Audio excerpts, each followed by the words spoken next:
In June last year, Aminata Touré was on her way to see her uncle when she was stopped by two men on a motorcycle. They raped her on the side of the road.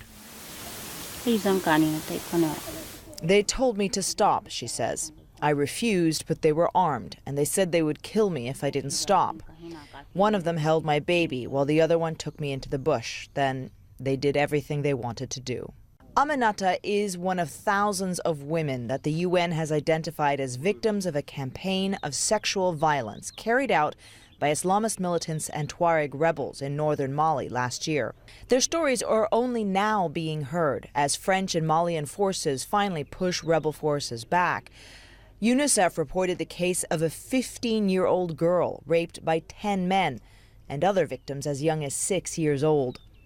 Families have told horror stories that Islamist militants forced their daughters to marry at gunpoint, then raped and abandoned them. To protect their daughters, Nana Touré, a women's aid leader, helps smuggle teenage girls to the south of the country for safety. She explains, "We went from house to house to look for girls, to hide them or help them flee. We helped lots of girls to escape." The UN fears the number of victims from sexual violence may in fact be much higher, as women are afraid to report the rapes because of the shame they feel. Aid and government assistance is trickling back to North Mali, but it has not yet reached Aminata Touré. She says she tries to forget about the men who raped her, but she has this reminder: a newborn son, another child she struggles to care for, despite little help. Atika Shubert, CNN, London.